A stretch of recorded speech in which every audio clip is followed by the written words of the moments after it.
The Law and You. A look at laws in St. Vincent and the Grenadines which affect our daily lives. The Law and You. Presented by lawyer panel P.R Campbell QC. And brought to you on SVG-TV as a public service. Ladies and gentlemen, brothers and sisters, boys and girls, greetings. Welcome to another presentation in this public service nation-building series, The Law and You. This is program number 829, coming to you on Monday the 20th of June 2016. On this program, I will speak to you on the topic noise, noise, noise. But before getting into that topic, a few preliminary comments, beginning as usual with condolences. My deepest condolences go out to all families which have suffered recent bereavements, particularly bereavements brought about by tragedy or trauma. In particular, let me say a special good evening and deepest condolences to Mrs. Myrtle Jack, the widow of a wonderful policeman who departed life a few weeks ago. Mrs. Myrtle Jack, I think, became even more famous than her husband a few years ago when she was hauled before the court for daring to discipline a child. And we have seen what has happened to discipline in schools.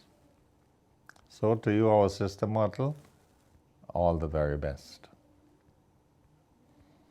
To the family of the late Reverend Woodley of Mallow Village, who was laid to rest yesterday, I send my deepest condolences.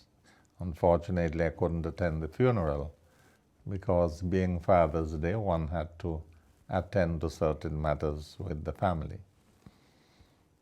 But Reverend Woodley served the Mallow Village and Sion Hill community extremely well, and I understand he had a lovely turnout. Condolences go out to my good friend Leo May. Leonard May is his full name. He is part of the firm Kim and Leo, K&L Autos. He lost his father yesterday morning. A very sad occurrence on Father's Day. Leo, my brother, all the very best to you and to all the members of the family. And only a few days ago, you introduced me to yet another of your brothers. I hope you all will have strength to cope with this bereavement. I was deeply saddened when I read an account on Eyewitness News of the discovery of the body of the late Mr. Errol Chambers in a tent at the Calico playing field. I have known Errol for, it has to be a good 55 years. I am only 3 years older than he was when he died, but he was around the age of my younger brothers. Errol's mother, Miss Rita Hines, and my mother were as close as one can get. They both worked together at the Arrowroot Pool, and Errol grew up with us. He got the nickname since he was little, Speeder. Not Speedy as was reported, Speeder. And he got that nickname because whenever his mother sent him out, he ran going and ran coming back. So he got the nickname Speeder. Many of you would know him as the person in charge of the car park. Well, not the one on the ground, the supervisor in charge, when the car park had recently established itself opposite the police barracks in Kingstown. His father was a mechanic by the name of Mr. Chambers, who had the nickname Bakes. Everybody knew Bakes. So to the members of Speeder's family, I pass on my deepest condolences. He never passed me anywhere without chatting with me, and we reminisced over the days when we were young. He was a student at the Richmond Hill Government School, as my brothers were, and in the days when I had started going to grammar school. Always very intelligent and very willing and ready to discuss current affairs. These are the unsung heroes that the nation has produced. Today was the beginning of the commemoration of Public Service Week, and I listened to the greater part of the service at the New Testament Church of God, Wilson Hill. This morning, I want to commend all those who took part in the service, and in particular, I want to commend Mrs. Laura Anthony, who delivered the message. It was a fitting message for the occasion, and I enjoyed the singing. I also enjoyed the Honorable Prime Minister's remarks. For those of us who have worked in the public service, I as a politician, because you recall I was a part of the public service for about 8.5 years as Attorney General, I would like to commend all public servants in all categories of employment in the public service for the work they have been doing. Laura, in her remarks this morning, in her message, pointed to the problem of punctuality. Well, I suppose it's a little worse than it used to be in my day, but punctuality is a problem which affects the whole society.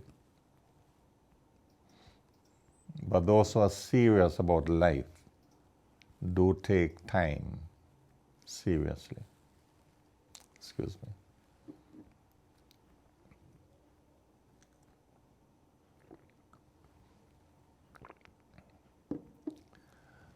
Okay, and speaking about time, it is time for me to get into the topic for the evening: noise, noise, noise. This program was inspired by a letter dated the 7th of June 2016, and the address is given as La Croix. I will read it to you. It's simply one page. Hello, Mr. Campbell. Please use your very popular and informative program to relieve we, the people of La Croix, of noise pollution. Ever so often, too often at times, the La Croix boxing plant is used for all sorts of functions which involve the use of amplified sounds/music. When this happens, we are being tortured in our homes from 9 p.m. until 6:30 or 7 a.m. the following morning. It is ridiculous, to say the least. People in Cane End are wondering how we can cope with the situation. It affects them from that distance, so it tells you what we, who are close by, have to put up with. Now that the carnival season is on, they may be making noise there every night.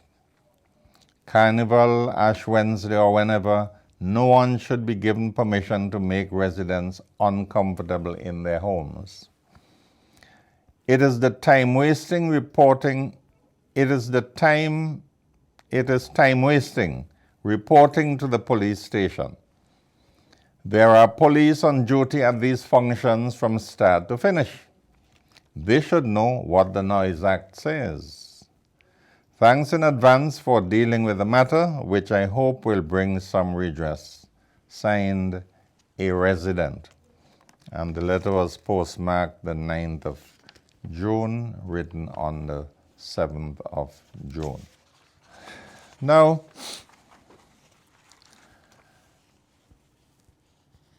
if you were to look at the laws of St. Vincent and the Grenadines, Chapter 389 of our laws is called the Noise Control Act.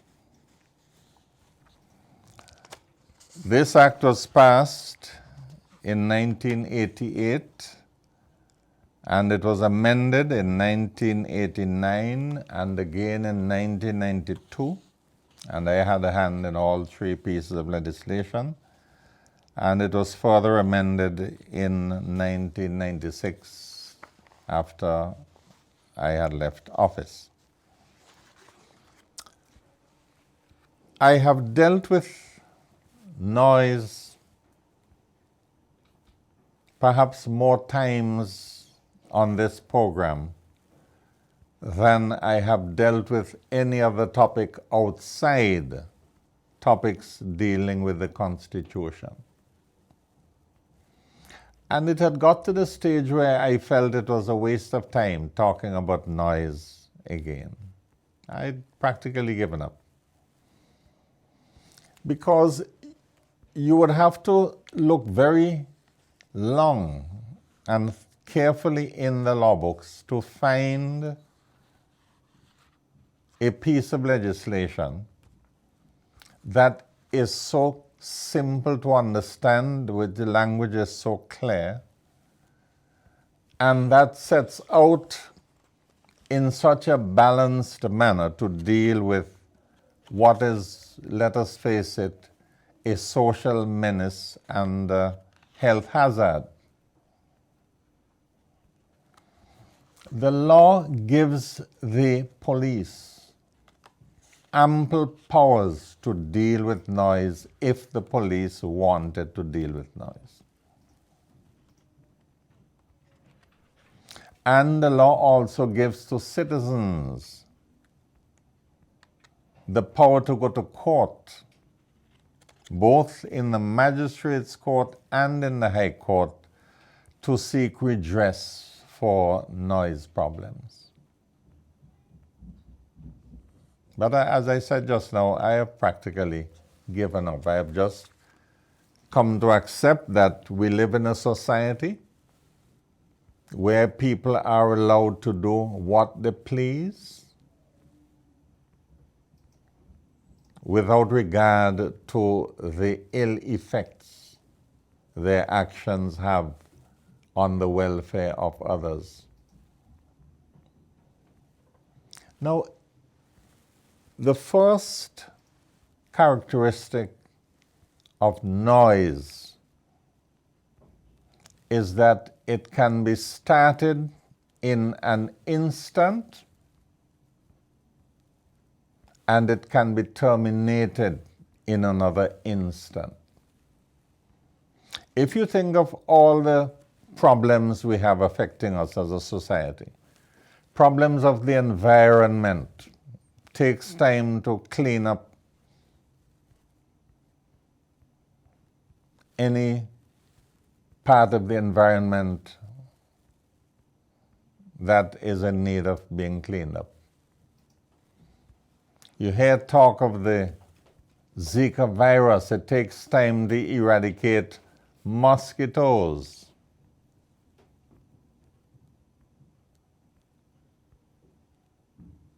You hear of other social and environmental problems. Most of them take time to be addressed, and quite a lot of them take money, resources. which the society hasn't got in abundance. But when noise is made, all it takes is a switch to be pushed or a knob to be turned to stop the noise. That is all. A switch or a knob. So that whenever you have villages which are perpetually tormented by noisemakers and nothing is done about it in an effective manner,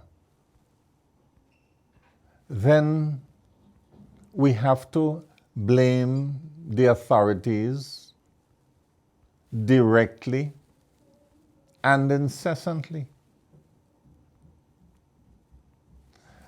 The Noise Act attempts to recognize that the society has to operate with give and take. Let me read a few sections of this act. Let me start with the general principles in Section 25. Section 25 is headed Excessive Noise, Always Objectionable and Always Actionable. Excessive noise, that means too much, more than people can reasonably be expected to put up with. This is what it says.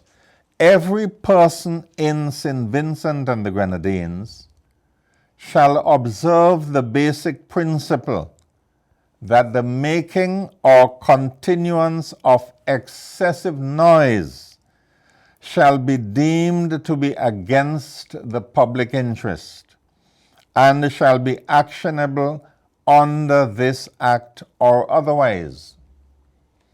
And the granting of permission to any person under this act to operate a loudspeaker or a musical instrument shall not be deemed to constitute any authorization to such person to create or maintain a significantly higher volume of sound than is reasonably necessary to satisfy the primary purpose for which such loudspeaker or musical instrument is being operated.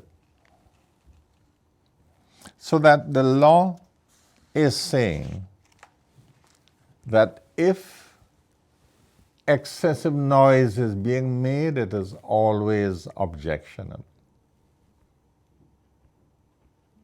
Now, these days, engineering principles have allowed instruments to be made that generate a much higher volume of sound than used to be the case in the past.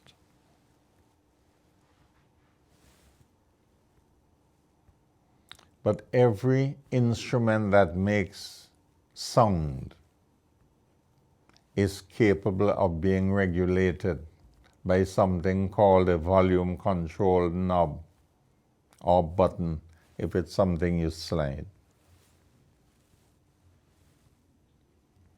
But there are people who operate establishments. Long ago, they were known as rum shops.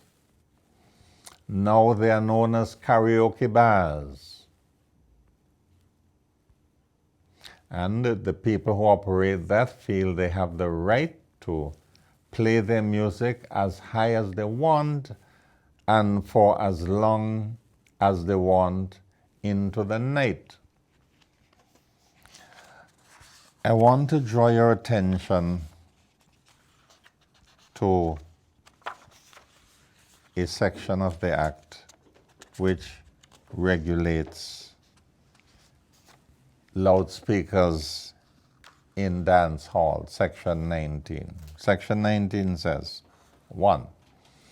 Subject to other provisions of this Act, where a loudspeaker or musical instrument is operated or used for the purpose of providing music for dancing or for other forms of entertainment at any location, whether private or public, situated within 200 yards of any dwelling house, guest house, or hotel, the operator of the loudspeaker or musical instrument, the operation of the loudspeaker or musical instrument shall be discontinued by not later than 2 a.m., except during the carnival period and during the traditional 9 mornings before Christmas Day, as defined in section 7.3f, when the loudspeaker or musical instrument may be operated up to 7 a.m. And the law defines carnival. Carnival period means Carnival Tuesday and the 11 days immediately preceding it, or such other period as the minister with responsibility for culture may appoint by proclamation in the Gazette. So technically, the carnival period hasn't started yet. And all forms of entertainment that create noise should close off at 2 a.m. Nobody should be going till 6 and 7 these days. During the carnival period, an exception has been made. And the reason for that is that this act was very careful to balance the various competing interests in society. So, the Act specifies in Section 26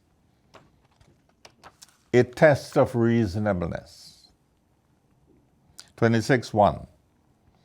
A court, in deciding the question of reasonableness, as under this Act, shall use the objective test of ordinary standards and ordinary sensitivities, and shall attach to purely personal sensitivities and idiosyncrasies only such weight as to the court may seem meet to prevent injustice. And I draw your particular attention to subsection 2. A court, in deciding any matter which falls to be decided, whether originally or on appeal, shall endeavor to balance the personal rights and interests of individuals as against the rights and interests of the community as a whole, and shall endeavor to take into account the following factors among others. A, the desirability for cultural and social development. B, the desirability of the pursuit of just economic rewards for labor. In other words, the law recognizes that people have to make a dollar. C, the traditions and norms of particular localities and of the society as a whole. D, the sanctity of religious worship, teaching, practice, and observance. E, the rights of privacy of family life. F, the rights of the disabled, the aged, the sick, the young and the sick. And G, the necessity for orderly progress involving changing values and lifestyles, but preserving the fundamental principle of respect for the rights of others. And that is what this noise legislation sought to achieve in the society. Respect for everybody's rights.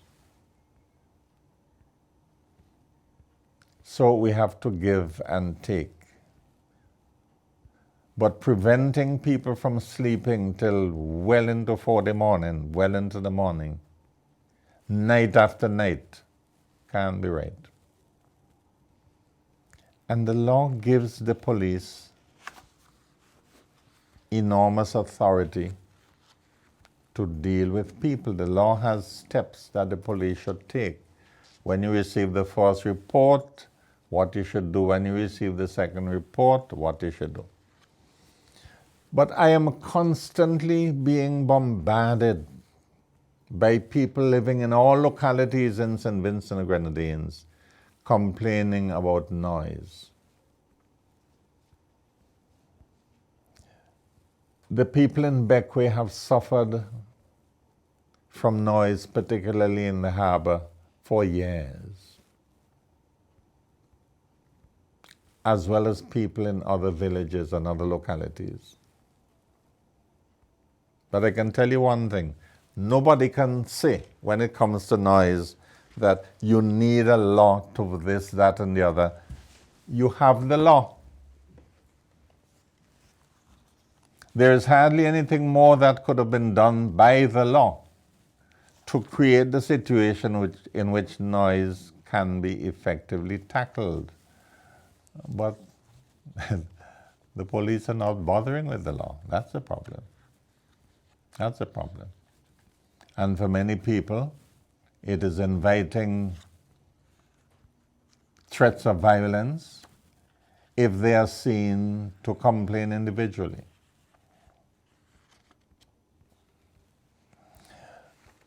I hope something doesn't happen in a society to wake us up as to the effects constantly of making noise in people's head.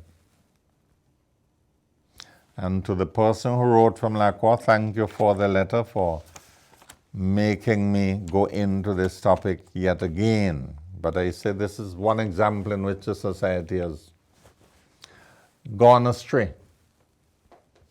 When I was Attorney General, I tried my best. I got the government to ban Sunday block holes. Back to square one now. Back to square one. Let us hope the good Lord will deal with this situation. So until next Monday, DV, I look forward to being a further service to you with another edition of this public service nation building series, The Law and You. Do have a pleasant week, ladies and gentlemen, brothers and sisters, boys and girls. Sorry. And may the good Lord continue to bless us all.